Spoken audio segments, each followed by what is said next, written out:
Don't buy wigs that come off at the wrong time. Maury's wigs don't come off, even underwater. And remember, Maury's wigs are tested against hurricane winds. Don't forget about money. You can afford a Maury wig, priced to fit every budget. So call me now. NMN is a precursor to NAD+, a critical coenzyme in every cell in your body. It helps with fat oxidation and lipolysis. I hope everybody enjoys Terry's take, but it's just gone out today. Was Terry right? Let me know in the comment section. Pop, pop, bang. Peace out. And don't give him a hard time over his L that he took for saying Canelo runs over Crawford. Pop, pop, bang, tell. Peace out. I'm not a 12-round fighter. Look at me. I'm a new breed of heavyweights. All them heavyweights, Mike Tyson, Sonny Liston, Jack Dempsey. Oh, yeah, you don't throw combinations like Rocky Marciano. Because I ain't 14 stone, that's why. I'm 18 stone, I'm heavy. It's hard work. This guy here is a phenomenal talent. We're going to cheer for him 3 times. Well, how many belts you got now, bro? 5. The Ring Magazine and the WBA Super, I think. What's he doing here? I don't care about strong. I have to have skills. And he threw them down. Skills in boxing. Why? You're not strong. How did you beat I'm not sure his team understood it. Because of skills. Let's do this. I had character and determination. Listen.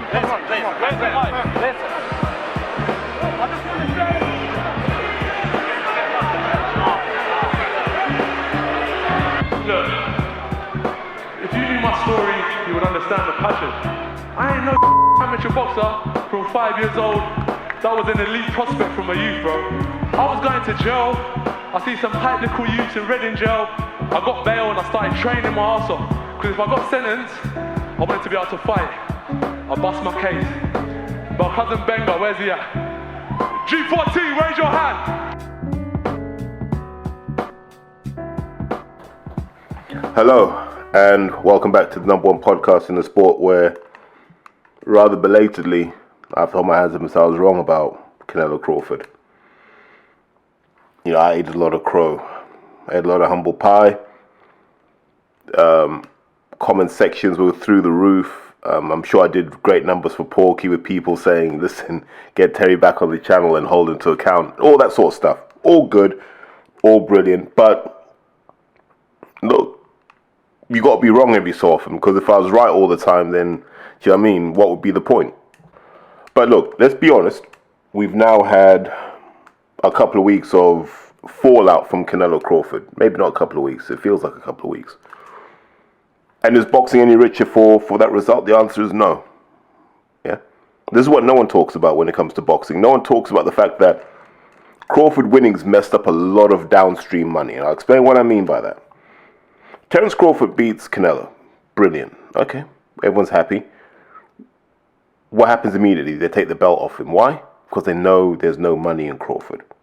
Crawford's going to go to Omaha on Saturday, and he's going to celebrate with his people, and it's going to be a great occasion, and I'm happy for him. I'm a massive Terence Crawford fan. If you love boxing, you love Crawford. I got laughed at when I said Crawford is probably one of those guys that classes a fighter who would have fitted in the Ingle gym. He's a very Ingle type fighter. Very Ingle type boxer. He has that sense that he figured it out for himself, which I think the best Ingle guys do. They get the ideas, but they figure it out for themselves.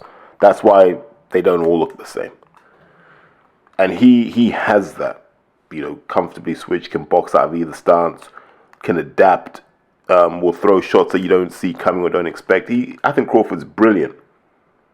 He's just not very commercial, is he?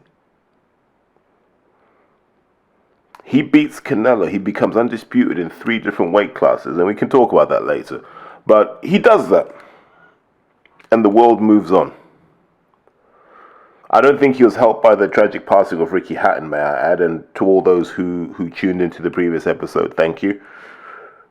Incredibly hard episode to make, you know, for all the reasons I talked about in the episode, but you know, these things they're tough. And I think as men, we need to do better for each other, by each other, and with each other. That's a conversation for another time. back to Crawford. He's not commercial, and he's not a guy you're going to have on every channel now. He's not a guy you're going to have on, I don't know, Good Morning America. He's not a guy you're necessarily going to have on Question Time. Or he's not a guy you can put everywhere. And that's the price that he chose. He chose to stay in Omaha, Nebraska, which is admirable. And, you know, we talked about this with the Ricky Hatton thing. Is being the local lad made good a palace or a prison? In Crawford's case, it feels like a palace.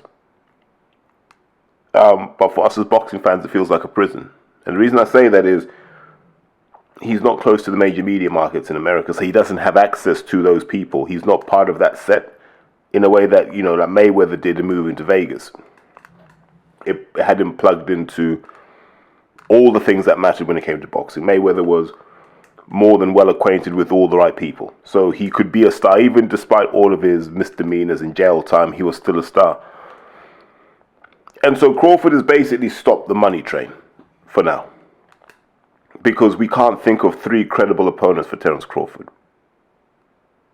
Like where you can see, okay, that makes perfect sense. I got laughed at when I said Jamal Charlo. Fine. But both Charlos are massively undercooked. Does he drop down and fight a kid like Fundora? For what? Not really sold on that. What I can think they'll do is I'll just dig up Triple G, give him a couple of warm-up fights and whack him in with Crawford. And that's not really going to achieve anything either. So Crawford's kind of stuck. Whereas I don't think Canelo is. So I'm just going to talk theoretically here. And this is from piecing together what I've heard people say. If Canelo had won, they would have definitely found a case to bring him to the UK to fight Hamza Shiraz. But that wouldn't have been Canelo's only option. There's still the Bivol rematch. There's still a potential trip up to 175 to fight Beterbiev, depending on what condition. There are options for Canelo, as there will always be, because he's the money man in the division. But him losing and kind of that situation has slowed down that Canelo money train. Although notwithstanding that, he'll still have credible and interesting fights down the line, I'm sure, which will take more and more light away from what Crawford has achieved, right? Because ultimately, the commercials matter. Canelo has options and Crawford doesn't. That's not the way it's supposed to go. But I always come back to this point when it comes to Crawford. As much as I love him as a boxer, I don't believe Hearn's ever made an offer to him. Crawford hasn't been happy on Top Rank for a long time. I don't remember Hearn going, let's do a deal. When he had that initial DAZN war chest and he was wasting money on guys like Sergey Devryanchenko and all these sorts of guys, Danny Jacobs, he was legit wasting money on these guys. Never heard Crawford's name. Didn't hear Hearn say, I'll buy Crawford out of his contract. I didn't hear anything from Matchroom. And for all the talk that Hearn talks about commerciality and, you know, we can do numbers, imagine what I could do with this fight or that fight, never once did he say, do you know what, I need Crawford on my team. Not once. Now, people will say, oh, he was so well paid at Top Rank, but he wasn't. Because if he was, all the other welterweights would have been on Top Rank. No one wanted Crawford simply because he didn't move the needle, which is a shame, actually. And it's a statement of where we are with boxing. Boxing is this really strange sport where a lot of people watch it and not many people pay for it. It doesn't have a broadcast deal like football does, whereby, you know, if you consume Sky Sports, you kind of pay for the Premier League. It's not like that. But fans not participating, it's weird, isn't it? Fans will say, we're important to boxing, but we don't put any money in. And I'm like, well, how does that work? Yeah, but we watch it, but that doesn't mean anything. You know, eyeballs don't feed. Oh, it does it. So if you don't pay for it, either through a subscription or if you don't pay for it by attending, how are you important? But But boxing fans will tell you they're important. Why? Because they've got a voice. It doesn't matter. And this is why promoters don't listen to fans. It's why, actually, unlike most sports, the fan's voice does not matter in boxing, because most people who talk don't pay. And those who pay don't really talk that often. And all of this is a roundabout way of saying sometimes being undisputed isn't what you want, because now you've put yourself financially in a bracket where there's only a handful of fights that make sense, and you delivered such a performance that only a handful of people would want to step up and take that challenge because there's no value in it. So I don't know what you do if you're Terence Crawford. Do you retire? I think it's probably the rational thing to do. Or do you settle some scores like with Charlo? But then it doesn't matter that much that you would do it, all the way through a 12-week camp just to teach him a lesson. I don't know. I think he's too old for that. So ultimately, Canelo v. Crawford did nothing to move boxing forward. And that's a real shame. But from a coaching perspective, someone asked me a question and they said, what was it about Crawford? And so I just come back to this point that we get blindsided and blagged and bullshit by all kinds of science and all kinds of just nonsense, really. Now, you see, when it comes to boxing, you'll hear people talk a lot about this style and that style and what he does in the ring, this, that, and the other. And I always come back to this. There's only one question you want to ask about a boxer. Does he throw a lot of punches? Yes, no. That's all. Does he have a high work rate? Yes or no? If the answer is yes, chances are he's going to go a long way. If the answer is no, chances are he's not. Or he'll get found out at the top level. And you can look at loads of guys like Naz. Naz didn't have a high work rate. And when he met Barrera, who did have a high work rate, it all went south. And it's the same when people fought Klitschko. They weren't used to heavyweights punching at 50 to 60 punches a round. They weren't used to that kind of work rate. So they'd fold under the pressure and eventually get stopped. Mike Tyson, look at his work rate. Ali's work rate. You go down, Sugar Ray Leonard's work rate, Duran's work rate, Hagler's work rate, Hearns' work. All these guys are high volume punches. It almost renders the style irrelevant. People say you've got to box this style. Because I'm seeing a lot of people now, if you look, right, we're seeing a lot of people trying to do the whole Soviet thing at the moment. Yeah, that's what people get into, this whole Soviet style, like, because they've seen Bivol do it. Only Bivol, by the way. So it's not even like the Soviet style, it's the Bivol interpretation of the Soviet style. Madrimov has a Soviet style of sorts. Because there's no Soviet style. There are principles that are expressed differently depending on culture. Golovkin is a product of the Soviet style. Completely different to Bivol. But what unites all of these guys is they throw a lot of punches. I am confident that if you know how to defend, the only important variable beyond that is, can you throw a lot of punches? And have enough power, by the way. That's important. So I see all these coaches teaching their kid, because look, I've lived through it, right? I went, there'll be older guys who will talk about it differently, but in my era, I've seen people try and do the Oscar De La Hoya thing. I saw people try to do the Naz thing. I saw people try to do the Manny Pacquiao thing. And then in the 2010s, I saw people really jump on the Mayweather thing. Yeah, go and look. You still see it now, like in London especially. Look how many guys are always sliding back, trying to hit the ropes, trying to shoulder roll. And they do it badly, by the way. Almost universally do it badly. That's the legacy of people trying to be Mayweather, thinking that they could make that work, not realizing that actually, if you look at how many times Floyd works and moves every round, it's an insane level of work rate. That's why his opponents get tired physically and mentally. Lomachenko, forget all the dancing and just threw more punches than the other guy. And when he couldn't, the fights were closer.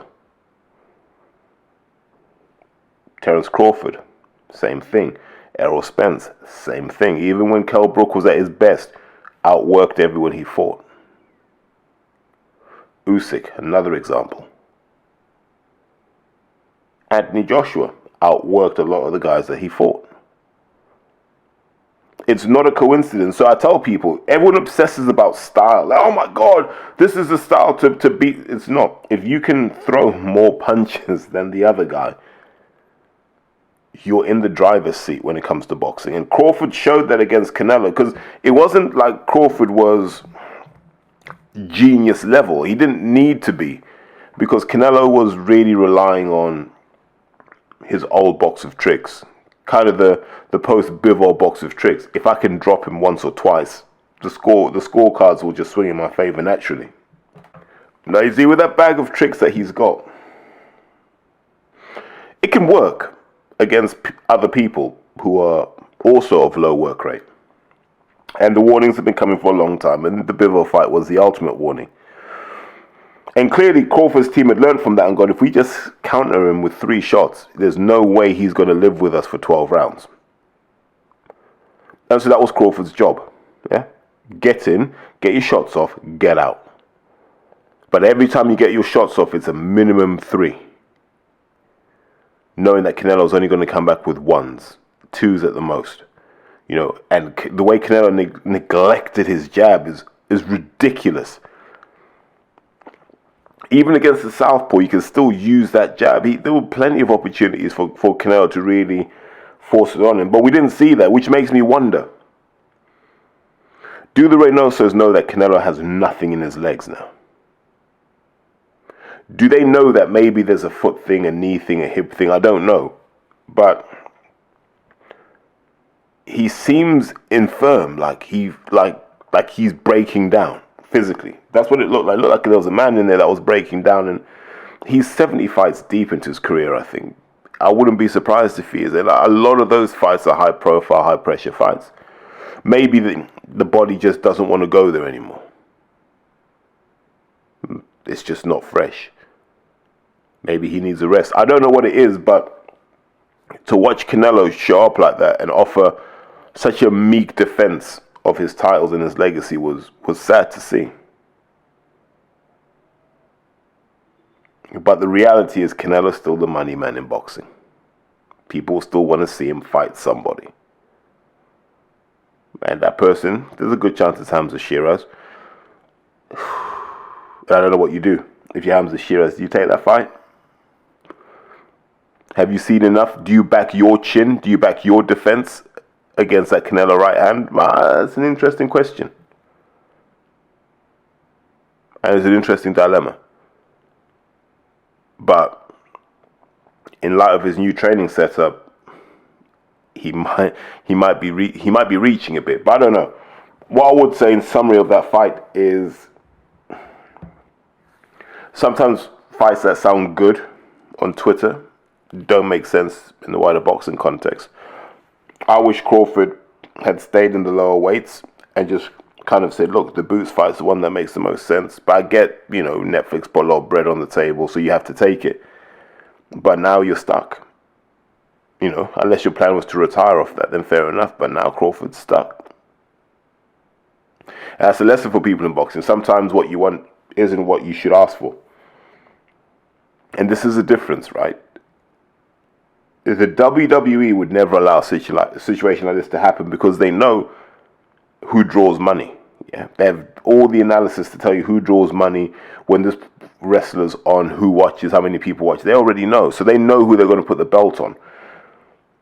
Whereas when it comes to someone like Crawford in boxing, we think this is what the fans want, but because the fans don't pay, you're listening to aimless chatter over here. Where the money goes is where the money goes, and the money goes to Canelo, not Crawford. And so boxing has to find a way to rebuild Canelo while, not really caring what happens with Crawford, which is a real shame. But that's the sport we signed up for. In boxing, there's something that I call the idiot test. And it lets me know your level of boxing sophistication. It will let me know how smart you are in general. How much brain power do you really have? And my new idiot test is, if you have this debate and you say, oh, you know what, I think Crawford is greater than Mayweather, or I think Crawford would beat Mayweather, you're an idiot. Like, generally, you're an idiot, and you're probably dumb in other things in your life. not necessarily for the opinion, right? But it's almost like it's not a question worth having. And the reason it's not a question worth having is this. Crawford doesn't believe he would beat Mayweather. Terence Crawford does not believe he's a greater boxer than Floyd Mayweather. It's as simple as that. So anyone that's, oh yeah, Floyd, I don't think you're more qualified than Crawford to know that. If Crawford doesn't believe that, that's enough for me. I'm yet to see a boxer where the boxing public are so quick to deride who they are and what they achieved, and they'll always find a reason to discount what this man has achieved. Floyd Mayweather is in the conversation. He's one of about 3 or 4 to say the greatest boxer of all time. I always take Ali out of the conversation because I think Ali is somewhere outside of boxing. Like, I've said it before, Ali's in that Nelson Mandela conversation, do you know what I mean? In terms of like icon, he's an icon. He's not even like a boxing guy. If you just look at in-ring guys who did it in the ring, Mayweather's in that top 3 conversation. Him, Duran, Leonard, all in that conversation. And the test for me is very simple. I just look at the list of people they fought. Who did you fight? Okay, cool. And I hear people go, yeah, but Mayweather fought this guy when he was old. He fought that guy when he was old. And you're like, but Mayweather was old. He fought Manny when he was old. Yeah, but he's younger than Manny. He's older than Manny, sorry. Manny is younger than Floyd Mayweather. I fought him when he was old. There's always an excuse. And that's a sign that someone lacks intelligence and they lack logic. And they're so determined to make a point that doesn't exist that they'll latch onto anything. They're just clutching at straws. So don't be that idiot that goes, oh, Crawford. It's a sign of low intelligence. Yeah, don't at me. Don't try. It's a sign of low intelligence. Crawford is great for what he's doing now. But where are the other greats? That's my question. Where are the other greats? Mayweather was boxing and there was a De La Hoya and there was a Pacquiao. Greats. Right? Not Hall of Fame, greats. And he tussled with all of them. Remember, no one made fun of Oscar De La Hoya when Manny Pacquiao beat him. But they try and make excuses when Floyd beat him. That's the sort of nonsense you're dealing with. That's why I call it the idiot test. In very simple terms, Floyd Mayweather is a lot greater than Terence Crawford across so many different dimensions. Right? And he would create a puzzle I don't think Crawford would solve. It's as simple as that. Crawford would have to take too many risks. He'd get counted, he'd get picked off, and he would lose. Much like he beat Canelo, Mayweather would beat him. Would just be, the way boxing magicians speak. But let's stop doing this. Let's stop dirtying up people's names just because we want to prove a point and pretend that we're intelligent when in reality we're not. Yeah, let Crawford have his moment because what he did is brilliant. In terms of historical significance, who knows? We haven't had an era in which Undisputed has been this carefully curated path, and that's never really been defined. So I've always said, for me, Undisputed is you go 1 belt, 2 belts, 3 belts, 4 belts. That's Undisputed for me. So I think by that test, Crawford is undisputed once. Josh Taylor undisputed once, right? Because when he fought Spence had 3 belts and Crawford had 1. So that's not really it for me. I feel the same at 168. You just fought for 4 belts. You're not undisputed because you've only fought one person at 168. Yeah. That's why the undisputed thing doesn't mean anything anymore, because we're just talking about it like it's a marketing gimmick, right? They're supposed to get people to watch, but we've watered it down so much that no one cares anymore. So what do you mean? Who cares about undisputed?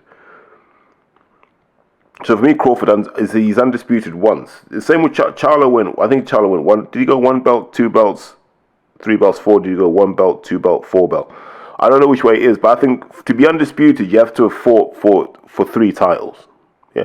So you can go 1, 2, 4, or 1, 2, 3, 4. Don't mind which way it is, but you have to have fought at least 3 times. You can't just show up and fight once. I said the same about Usyk, if you remember. I didn't think he was undisputed because he took 3 belts off Joshua and fought Fury for 1. So he didn't go after all the belts. But that's a conversation for another time. I'm just saying this. If you're one of these people having the Crawford versus Mayweather conversation, go and get some sunshine, man, please. You know, just enjoy what you have today. Yeah, without having to ruin other people's names just so you can feel better. But I want to come back to another point. And I know this is such a nerdy podcast this week. Look, I want to bring some fun to it later. You got to stick around. I am going to bring some fun to it later. But let's just talk about the fact that if you go down, look, Usyk, what's Usyk now? 38, 39? Beterbiev, 39, 40? You might be a bit older. Golovkin wanting to come back at 43. Look at De Gale's coming back at like 39. I know it's bare knuckle, but he's coming back. Canelo 35, Crawford 37, going on 38. Nonito Donaire still floating around somewhere. And you start to ask yourself, what's happening in boxing? Where are these young killers? Why are we not producing young killers? Well, definitely not in Britain and definitely not in the United States. Not producing young killers. I think you got Boots Ennis and maybe Bam Rodriguez. But we haven't seen them with some gnarly old veterans yet, have we? And when we do, it'll be interesting to see how they hold up. So for a long time, I've been saying, boxing is a great barometer of where we're headed as a society, right? I think because kids fight less, and kids are outside less, the kids are less physical. So they don't build the neural pathways, and they don't build the tendons and the ligaments. They don't build the infrastructure to be good fighters and good boxers. Yeah? They don't build toughness. You know, you're born, you kind of live in, if you take London, for example, live in a boxy, pissy little flat. Parents will take you to childcare where you're around another 20 or 30 kids who live in pissy little flats, and you're paying $2,000 a month for the privilege of sending your kids to these places, right? Your kids play with these plastic toys and these squishy toys. They don't get to pull on anything. They don't get to push against anything. They don't get to rumble and tussle anymore because that's seen as toxic. So these kids never grow up.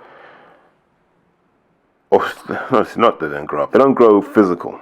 And then they get older and they go to school and they go from home to school. They don't knock about with each other outside anymore. So there's no real like after school fights or anything like that because parents come and fetch their kids, which is still find weird. You know, you got like hundreds of kids leaving a school. I think they'll be safe in that group. So you have all of these things and kids are getting to 14, 15. They want to take up boxing, but they're all soft. They've had a whole life of being soft. In Britain, in America, in Europe. The whole life of being soft. So when they come up against kids that from Nigeria, from Ghana, from Kazakhstan, Uzbekistan, who do nothing but physical stuff because they got to help out at home. You got to dig the garden. You got to carry stones from one side of the yard to the other, and the yard might be 1.5 acres, 2 acres. So you've got to put a shift in. You got to mow the lawn, put the shift in.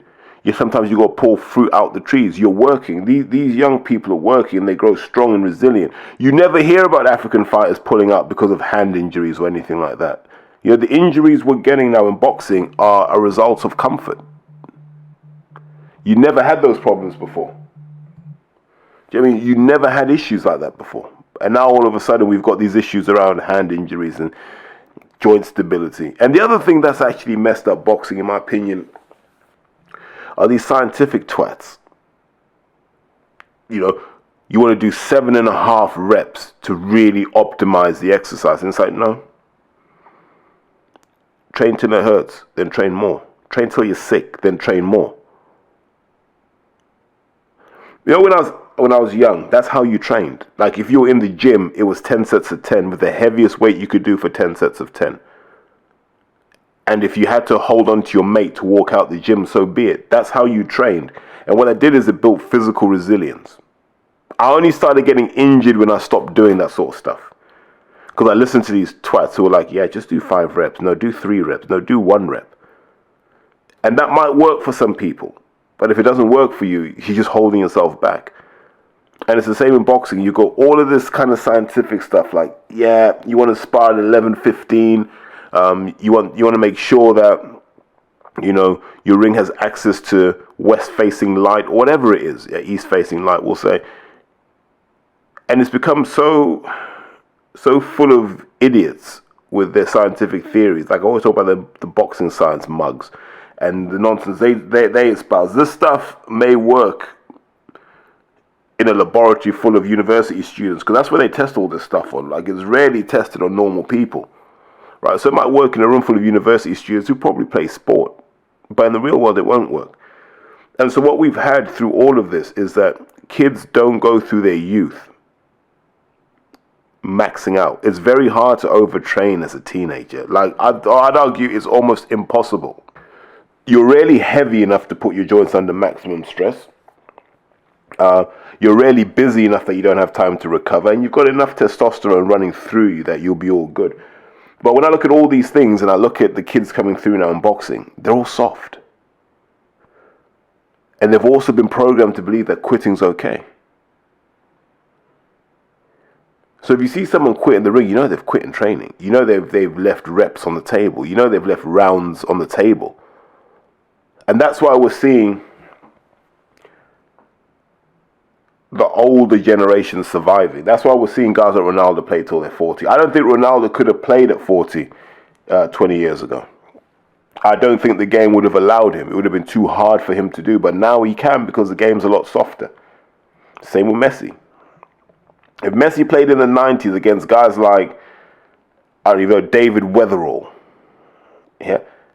David Weatherall. Darren Peacock.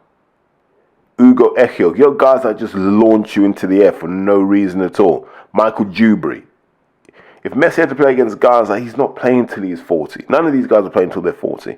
But you can now when you're playing against Virgil van Dijk and all these other kind of soft core defenders. It's easy now.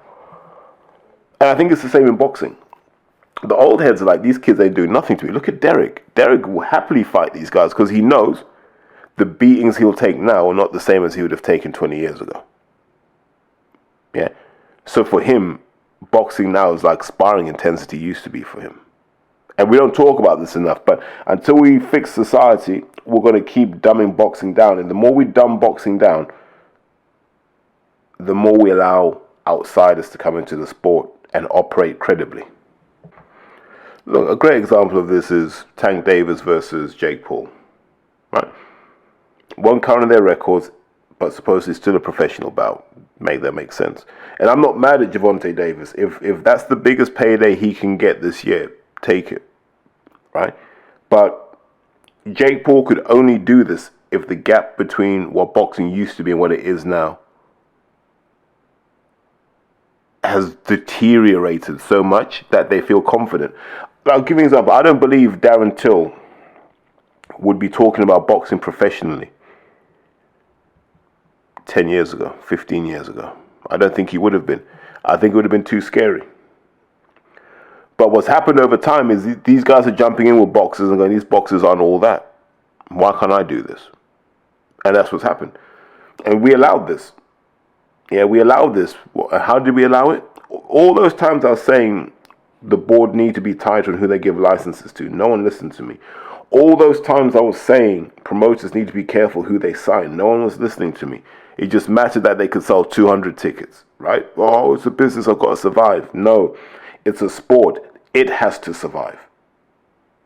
And now we're in this horrible position, aren't we, where we know boxing's soft. And we know that the tough kids are off doing other things, rapping, running around with zombie knives. I don't know, but they're doing other things that aren't boxing. And not one promoter, not the board, no one is talking about how do we rebuild that funnel. England boxing aren't talking about how do we build that funnel, because we just replaced tough kids with media kids. That's all boxing did. It replaced tough kids with media kids, white collar kids, X this, X that, X armed forces, all these people just getting involved in boxing. And they told us the numbers are good, therefore the sport is healthy, and it's not. It's not. We've got the Mickey Mouse crew controlling boxing right now. And I'm not, look, let me say this again. I am not against misfits. I'm not against what KSI and those guys are doing. And the reason I'm not against it is they made a lane that exists outside of boxing. That was their lane. They had no aspirations to fight for belts. Nah. But boxing was so toxic. Boxing was like, yo, you need to come to us. When they told you, we don't want to come to you. And they were adamant about that. They were like, we don't care about you. Why do we care about fat old men who drink beer? We don't. And boxing was like, yeah, well, you're not real boxing. It's like, yeah, we know that. But yeah, you got to come to us. And then people saw the money that was being made. It's like, well, we'll come to you. That's happened. We're going to come to you. Yeah? We realize we need you. You're better at this than we are. And Jake Paul took a lot of the women boxers that matter. And now look at him. He's platformed them in a way that no promoter here was doing. I'm sure Ellie Scotney's getting more bread now than she was on Matchroom. Yeah? And so you got to ask yourself, why weren't they putting in the work like that? And look, I know Eddie. Eddie's old school. She would have had to wrestle with that dilemma of, do I want to be on this platform? But then she's like, as long as they give me real fights, I don't care what the platform is. So I respect her for that decision. It's tough. Yeah. But this is the environment fans created. We allowed everything to get watered down. Why? Because we didn't put money in. We didn't vote with our wallets. We allowed others to vote with their wallets, and this is a sport we've got now. The level of absurdity is crazy right now. Look at what's happening with women's boxing. Let's talk about that. Let's just talk about what's happening with that. You know, we've got women boxers, Sandy Ryan, Ebony Bridges, Australian boxer Kay Scott, all these women, right, jumping on this OnlyFans thing. Now, I don't even think it's like an endorsement deal. I don't think OnlyFans are paying them. I don't. I've checked. OnlyFans aren't paying these guys. So then I go, why are you... So you're basically advertising OnlyFans in the hope that they will give you an endorsement deal? So then, you know me being me, I'm like, let me go and have a look at what's the content available on these OnlyFans pages. I think we know what Ebony Bridges is about, so let's not touch on that. Please, let's not. You look at Kay Scott, for example, another Australian boxer. What is she now, 41? So, not the youngest, let's just be real, not the youngest, but she's just repurposed Instagram content for OnlyFans. So I'm like, well, I'm not on OnlyFans to see how training's going. I'm not on OnlyFans to see how your diet's going. I'm not on OnlyFans to see your walk down the beach. Like, I'm not that much of a fan, to be honest, right? Like, I'm not that much of a fan. And that I'm not the only one. And you got Sandy Ryan, like, similarly, push-ups. Push-ups for the gram, push-ups for the fans? Really? And this has to come from a mistaken belief that all those men in the DMs and all those men in the comments section are fans. But they're not, really.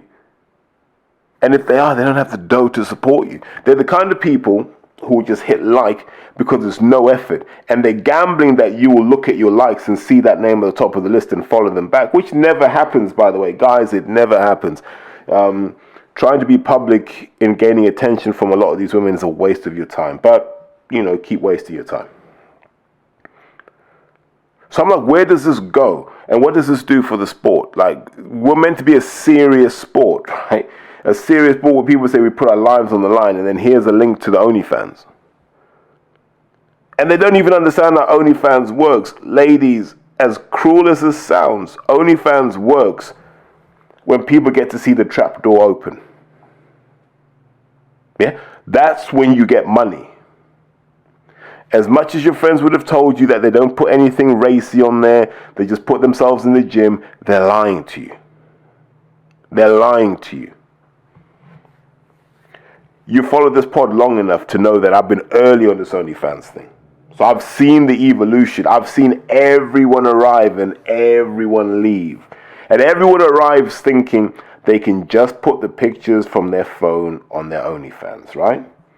That's what they think. Oh, you know, a couple of saucy pics of me in my underwear. Yeah, I'll just put those up. No traction. No traction.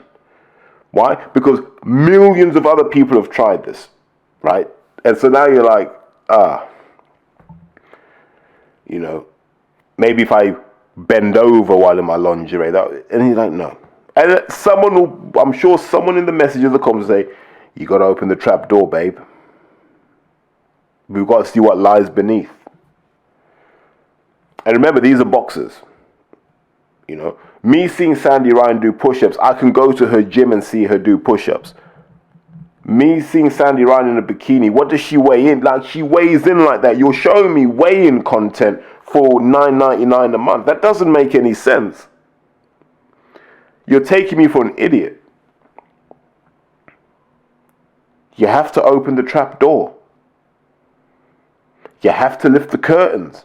Let us know what's behind the scenes. And if you do that, are you a serious fighter at that point? Because we see this with bodybuilding. There are women who go on tour. And on tour, all they do is wrestle with 5'3" overweight men. That's what they do. And these men will pay 300 quid an hour for that. Sometimes they don't want to wrestle, they want to beat down. So they'll put the head guard on, they'll put a mouth guard in, and they'll let a woman, a 13-stone woman at 3% body fat, start punching them in the stomach and the head. And it may not be great technique, but I can't imagine that's a lot of fun. But people clearly enjoy it. That's also 300 quid an hour. And they go on tour doing this, right? And, you know, they get paid via PayPal so they can avoid all this stuff and they don't have to carry cash across the borders like they used to. I knew a woman who did that. She got caught with just cash at customs and she had to explain where it came from. She was trying to say she wanted gambling. Oh, okay then. So what I'm saying all of that to say this. Sandy Ryan, Kay Scott, Ebony Bridges, all these other women boxers that think OnlyFans is just fans micro sponsorship. It's not going to be micro sponsorship unless you lift the curtains and let us know what lies beneath. The trap door has to open. But once you do that, are you a credible fighter? And even for the men, what's going on behind the scenes there? I'm sure there are guys in boxing who are doing stuff that they shouldn't be doing. Like I know in the bodybuilding and fitness world, like it's rife. Dick sucking is rife. From guys that you'll be saying, oh, he's a serious guy, he's sucking dick. A lot of these dudes are sucking dick. As I keep saying, if you're not a professional athlete, why are you walking around at like 5% body fat? Why are you even training like that? Who are you training for? If you're not training to win something, who are you training for? It has to be the dudes. You guys are telling me you've never been in the gym and you say to a guy, yo, do you compete? He's like, no, I just like looking like this. And you're like, but you don't. Because you don't get to eat pizza. You don't get to eat burgers. You can't eat kebabs. So what are you doing it for? Ego? Crazy. You're getting your pecs rubbed, yeah, with olive oil till your nipples are hard. That's what's happening. And the sad thing is, I think this is where some of these female boxers are going to end up. Yeah? I do. I think some of these female boxers are hoping that the OnlyFans is like a front door. Open the curtains. It's like a front door for some wealthy guy to say, here's some money. Sleep with me. Yeah? And I hope that's not the case, because that wouldn't be good for boxing. Yeah, it just wouldn't be good for boxing. But my instincts tell me that OnlyFans leads one way. Once you're on that platform, you either come off or you start sliding down that pole. Literally. You start sliding down that pole. Because, like I said, you putting up pictures that we already saw on Instagram isn't going to sell. You putting up pictures of you in outfits that you'd wear to weigh in isn't going to sell. So at some point, there's going to be a video of Sandy Ryan getting her back blown out by Malik Scott or whoever it is, and that's going to be on there for $9.99. And that will be a sad day, by the way. And I'm not saying this to share any joy. I wish the economics of boxing made sense, but when you see someone's on OnlyFans like that, that lets you know the money ain't what it should be. The real question is, are we going to see women boxers get to the level of, I don't even know, man. Let's think of names. Who's really big on that scene? Yvette Bova. I mean, the queen of the banter era of the 2000s, Yvette Bova. And all those sorts of weirdos. Yvette Bova, Melody Spetko, is that name? Yeah. Let's see if you end up like that, down this really, really dark road, because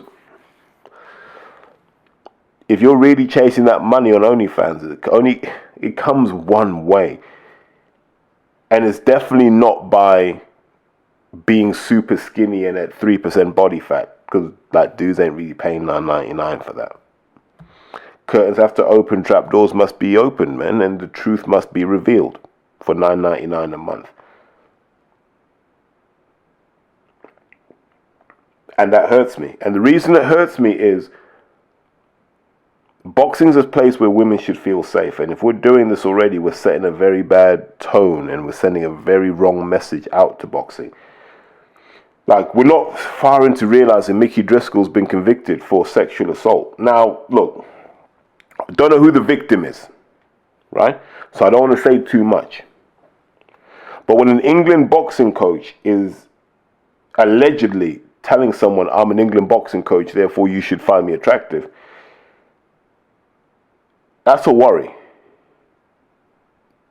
And I want to be diplomatic when I say this. Is anyone going to investigate why he left England boxing? Is anyone going to investigate why he wasn't part of Team GB after a while? Is anyone going to investigate that? Is anyone going to ask why a lot of women left Team GB? Is anyone going to ask why McCracken allowed this chaos to exist? The answer is probably no. Because when that Muhammad Ali kid failed for having Trembolone in his system, there was no inquiry, there was no mass testing of the whole squad to make sure everyone was clean, there was nothing. Just sweep it under the carpet and move it on. We shouldn't be allowed to do that anymore. Without wishing to re-traumatize any potential victims of Mr. Driscoll, we need to revisit what was going on at GB, because I know it wasn't just men that were sexually harassing women. I know there were some women there behaving inappropriately too. And none of this gets investigated. So when people say, oh, you'll never get into GB because you're too controversial. No, I just want them to be accountable. Why is there so much sex-related scandal there that leaks out and we find out about these things? Why is that? And then people get told to hush up. You might have to sign some paperwork to keep quiet. Why is that? Considering that's our money that's paying for it, why can't we find out? And here's the sad thing. I'm going to close on this point. Mickey Driscoll's not the only one. Mickey Driscoll's not the only one. And it's not just coaches in the DMs. It's the journalists. It's the coaches. It's the managers. It's other boxers in the DMs. Sliding in, creeping women out. Imagine that. All you want to do is box and people are like, yeah, I can take you out. I'm not here for that. But it's how insecure men get women. You know, they put themselves in this false position of power and status and then exploit that to get women. At a time where we're meant to be making women feel safe in boxing gyms. Sad. I'm sure it's the same in the pro scene as well, man. You know, you get these pro boxers. I'm sure the videographers are there putting the squeeze on them too. You know, I don't know if we want to talk about the videography wars, but shouts out to the videography wars, man. Coogan's just beefing with everyone who's better than him. I love that. How are you going to beef with people like, you know what I mean, backsliding and talking nonsense behind the scenes about people like Umar, boxing key media? You're just out here just sniping, even taking shots at like Radio Raheem. Coogan is really on He's on some Netanyahu behavior. He's just, anyone can get it right now. Anyone. If you hold a camera and a microphone, he's coming after you. Sadly, not coming after me. I'm not that important. But now I want to see where these videography wars go, because someone has to put it out in the open, because right now it's all kind of shady, and you know, Coogan's trying to drop little breadcrumbs here and little dog whistles there. Nah, put it out there, man. Let us know you're not happy with everyone. You know, you still see yourself as the godfather of this whole thing, and you genuinely believe people should be paying you 10% tribute every week. Ah, man, look, I want to go because I haven't podded in a long time, but I had to get stuff off my chest today. But listen, boxing is a very, very dark place, and as fans, we need to do two things. One, we need to demand more of our boxers. Two, we need to put more of our hard-earned cash into boxing. Yeah, all you guys with your replica football shirts, your classic football shirts, you're spending money on football that happened 20 years ago. Spend money on boxing that's happening now.